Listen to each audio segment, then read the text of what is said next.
Thank you, Christina. It's a great pleasure to be here to pay respect to my friend and colleague Hatem Salem, who's a person who I have always admired, who represents all the things that are close to my heart as mattering in how the healthcare system ought to evolve, as how medical research ought to have a central place in all of that. It's a pleasure also to be here in this theatre in the Alfred Hospital, which over the past 10 years has made such strides in combining the culture of medical research with its care of patients and a commitment to bring them together, which has been a marvellous thing, and I wish there were many, many more hospitals around Australia that had those characters of achievement. I suppose I'm going to give a rather down-market account after this splendid presentation by Gus of the advances through medical research in world health. But over the last 10 years or more, my passion has been to try and persuade political leaders that, in fact, medical research needs to be central to what we're about in delivering high-quality healthcare in various ways. 10 years ago, my friend and colleague Ed Byrne, then Dean of Medicine at Monash, invited me to go out and look at Southern Health to see whether in fact they needed to change their organisation to recognise medical research. And I spent 6 months visiting over there. In fact, it had the whole background of Prince Henry's transferred to Southern Health, but instead of building on it, it was pushed to the back of the campus and was not given a central role in that hospital, which I saw as a very sad history, and it was one that I sought then to change, to give a medical director of research a role in the hospital. And after that, I was, having been chairman of the Bio-21 cluster, sought to bring together all of those who were leading medical research in hospitals around Victoria into the Research Directors Forum, which has been a group which has continued to contribute. When we saw the looming general election with the possibility of change, we from the Bio-21 cluster convened a meeting of some 60 people from around Australia, from leading medical schools, from leading teaching hospitals, from even some state departments of health, to talk about the future of health in Australia. That was in January of 2008, just after the election of the Rudd government. Rudd having said that he would fix up the healthcare system during his period in government. It just seemed to us that that was a great opportunity, a challenge we ought to take on, and we sent our report from that meeting to Christine Bennett and met with her directly, who had just been designated to chair the Hospitals and Health Services Review, which was announced by government. Presented her with the report. We had, in fact, at that January meeting, had one of the members of the International Review of NHMRC, led by Hatem Zerhouni from NIH, accompanied by the leader of the research renaissance in the UK, Sally, at the age of 83, names escape me, Sally Davis. And she came and spoke with us, and it was an exciting account of the reforms there when they were then planning to recognise a group of advanced health research centres across Britain. And we put all of this to Christine Bennett and asked, was she going to look, and her committee look at what was happening in Britain? Oh no, she said, they didn't see Britain as relevant to Australia, we'd just do our own thing. Nonetheless, we put all those views to the Commission. By May, after the first year or so, they released their interim report, ending the blame game and so on. And in that was stated, some medical people wished to pursue an old model of healthcare, which was based on university hospitals, which I'd been writing about, referring to what had happened with US and Johns Hopkins, at Harvard, and in University San Francisco, and many other examples of outstanding leadership in healthcare. And this was the old model, and the people writing that report from the Department of Health, in fact, put in the report that, of course, University College and its medical school were founded in 1810, and mentioned Imperial College was founded only a few years later, and these were two of the newly designated advanced health research centres in Britain, evidence of the old model that we were pursuing. Nonetheless, we won't deter, we continue to bat on, and we had, in fact, the proposition that all politicians face, that healthcare rises in costs every year. There have been huge advances in healthcare over the last 50 years, but the costs go up and will continue to go up as new possibilities arise for more accurate diagnosis, more effective treatment, and with that has come very big advance in life expectancy over the last 50 years. But nonetheless, the politicians are preoccupied with that increase in cost. We had in this country adopted Medibank from the Whitlam government in 1976, which in my book was a huge advance, providing insurance covering the cost of public hospitals across the country and various other things associated with it. During the Fraser government, after the fall of the Whitlam government, there were attempts to control rising costs and various changes which were introduced, but then in 2004, the Medicare arrangements came in, and these, in fact, reinstituted the principles of Medibank. So that was 2074. 2000, yeah. I'm sorry, but let's go on. We then need to look and see what was achieved by all of this review.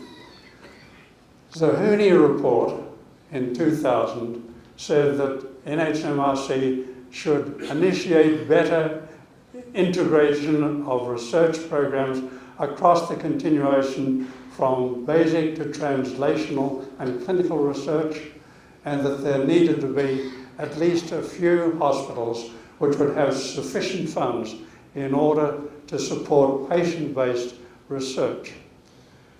The apparent lack of a modern academic health sciences centre delivering health and research was a matter of concern, and that report had been given to the new Minister for Health, but in fact it was put to one side. It didn't match with her view as to what should happen, and although NHMRC toyed with the idea for some years and still is toying with that idea, we've had no action.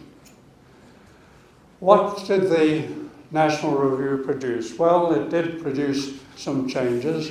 There were huge problems in Queensland and New South Wales where the preoccupation of government to control costs took that authority away from hospital boards or from CEOs, and those costs were all controlled and required government approval for any major expenditure in any hospital, and there was complete disruption of the interface between health administration and the medical profession and other health professions in any sense in regulating what went on.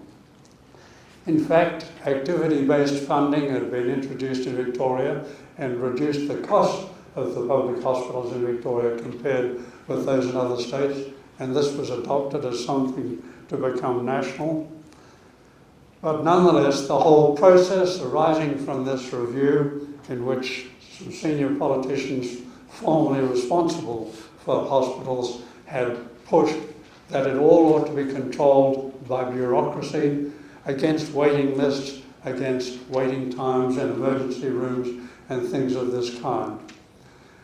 There was absolutely no role recognised when it came to the debates in COAG for the medical profession and governance of the hospitals, as had originally been espoused by Rudd, but rather it was all to be a matter of tight control of the money against what would be predicted as the requirements for the next 20 years.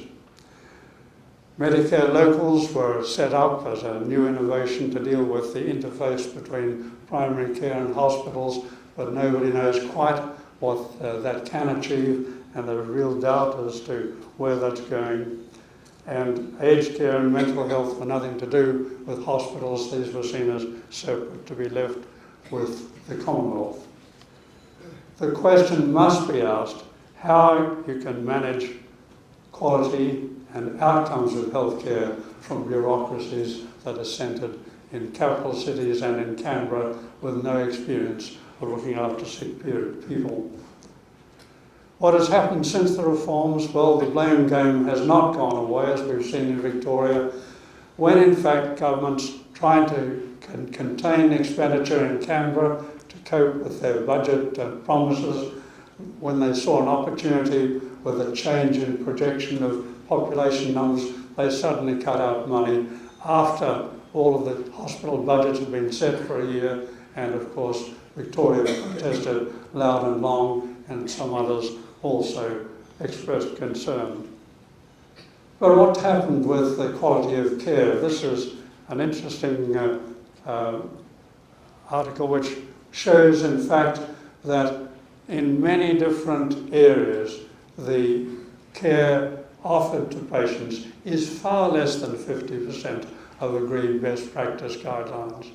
The quality of care depends on the culture of the hospital in which that care is being offered, and of course the situation also applies in primary care. Is there wastage in the system? Well, we have all sorts of aspects of our healthcare, again controlled by bureaucracies far removed from reality. This is an article which shows the cost of statins, one of the largest elements in our PBS.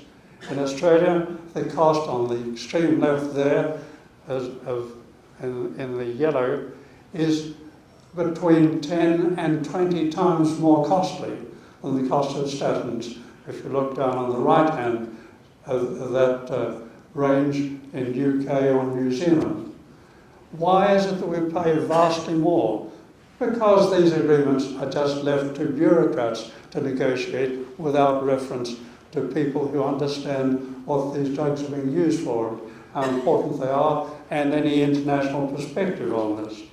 This is another of the slides showing after the end of patent protection, and once generic drugs come onto the scene, again, many of the generic drugs, and in blue there, the cost of those in Australia compares with the cost in the UK.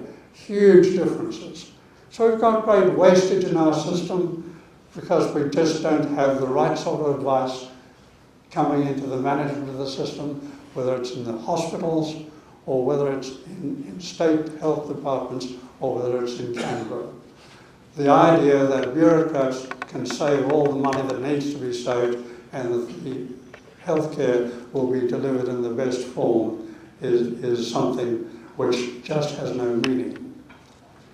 Having been through that period of some 4.5 years trying to push for a different pattern, a breath of fresh air appeared with the McKeon Review. Simon McKeon is a remarkable man, former Australian of the Year, chairman of CSIRO Advisory Board, a person who is committed to think broadly from the Macquarie Bank, understanding industry and so on. Within his review, you'll see Bill Ferris as a person who's the chairman of a major research institute in Sydney. Ian Fraser needs no introduction, and Melissa Little was a member of the original Mills Review of NHMRC, genetically orientated medical scientist. This report has now been released just last month publicly, and as Gus says, it's fascinating reading. The principal thrust of this report is that research is central to the delivery of healthcare, and better research for better healthcare matters. There are those who say all the research that matters is just done in pharmaceutical firms or in specialised medical research institutes. It's nothing to do with the ordinary environment of healthcare. But let me give you just a couple of examples. The remarkable background of discovery by John Hatem that lithium treatment came out of his experience as a psychiatrist, dealing with people with profound depression, first in Japanese war camps and then back in Australia. It was applying science to a clinical problem that he saw, and that innovation in mental health was the start of a completely new approach to mental health, looking for other ways to deal with mental disease. And that's led to huge advances in psychotherapeutics. Another good example, straight out of clinical practice. In Perth, as you know, the Nobel Prize winning activities of Robin Warren and Barry Marshall, discovery from their experience in dealing with people with peptic ulcer, and then the recognition by Robin Warren in the laboratory in his routine histological studies of biopsies that were taken, that there were some organisms there that were then tracked down without support initially from NHMRC, and Barry Marshall's first clinical test of the hypothesis that they might be able to treat these was dismissed as irrelevant when he sought a research grant from NHMRC because he had a number of 1 in his trial. But nonetheless, this was done in the context of clinical care, recognising there was a problem that needed to be solved. And that advance has now eliminated the need for partial gastrectomies and many, many other time-consuming, traumatic and costly processes in dealing with peptic ulcer around the world. These are just 2 examples, but there are many more that one could cite. Has the research in the biomedical area been important for Australia economically? Because politicians need to hear talk of economics. And in fact, this chart shows the major improvement in manufacturing in Australia over the past 20 years. The big part that's grown has been the biomedical side, compared with vehicles and other special industry manufacturing. For the future of this country, this matters to think as to where we need to go. In fact, in the Australian stock market, the reality is that the ASX cluster of pharma and biotech has far exceeded the other conventional areas that we've seen. CSL has been a major player in this, Cochlear, ResMed and others. The McKeon reviews covered many, many things, but there's been very little public comment about it as yet, and I'm glad to say that it has been noticed by the opposition, so that if there is a change of government, they will be looking at it. Even the fact that Tanya Plibersek released it publicly is very positive, as it was widely believed that it would be hidden and not released. The principle is better health through research. To embed research throughout the healthcare system, to aim at 3 to 4% of the total health expenditure to be on research, which is way above the present situation. And this is something, McKeon says, for a large industry to be spending next to nothing of its service function on research is just totally unacceptable. Of course, there has to be research and development that continues to perform. And if we look further down, the important recommendation to select 4 to 8 integrated health research centres across Australia in the first period, with $10 million average per annum to help them get their act together, to bring together the research, the healthcare in the hospital sector, but also in primary medical care. And this is a very important challenge, because it's not just hospitals, very much healthcare that matters, and prevention occurs in primary care. And so we've got to look at bringing all of these together and thinking through how we can do this. This is really a simply marvellous initiative that it's now before governments. And we've got to try and stimulate, and we've got to try ourselves to think through how we can in fact prepare ourselves. In Victoria, 2 or 3 outstanding examples, including the Austin group linked with Monash University, is an outstanding example, ready to go with its first-class CEO in the hospital who understands all of these issues and has been pushing. And indeed, several of us have been campaigning with the state government to get recognition of both the Alfred Monash group and the Parkville cluster around the University of Melbourne Medical School, recognised within the state as advanced health research centres. We're just waiting for the state budget to come out in just over a week's time, and we hope that we will see an announcement of this kind in the near future. We've been working for this for many years. It is now starting to move, and we've got to carry this forward. Certainly, McKeown says there need to be expanded research over 10 years. That program will take a long time to implement. And it needs to include translational research into industry and also better philanthropic support for research. There are, in fact, cost savings that can contribute to this. Hospital cost infections cost $1 to $2 billion per annum, and this is just poor professional behaviour within the healthcare system. If we have the right sort of leadership throughout, then those savings can come.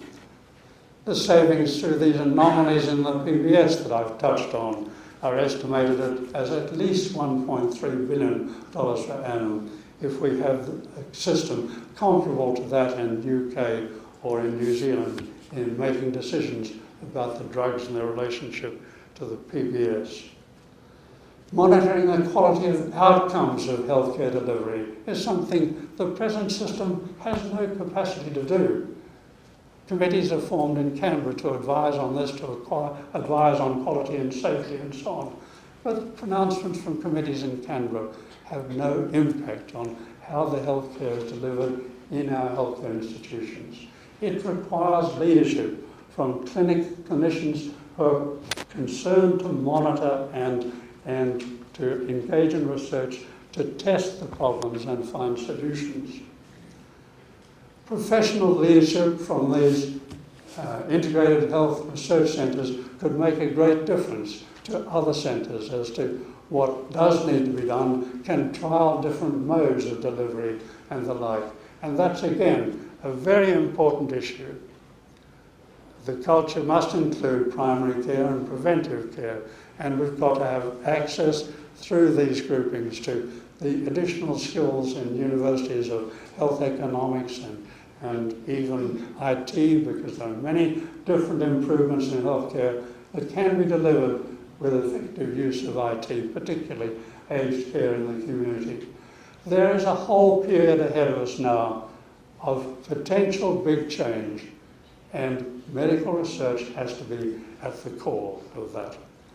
This is the summation of the whole of the recommendations in their report, with better consumer health arising from continuous improvement coming through investment and leadership, excellence as a commitment throughout, capability and processes that test outcomes. Well, I think we're still on the brink of major change, and we have to live with that and do our bit in propelling that process of change within our hospitals, within our university medical schools, and within our community as we lean on governments to recognise the imperative. Thank you.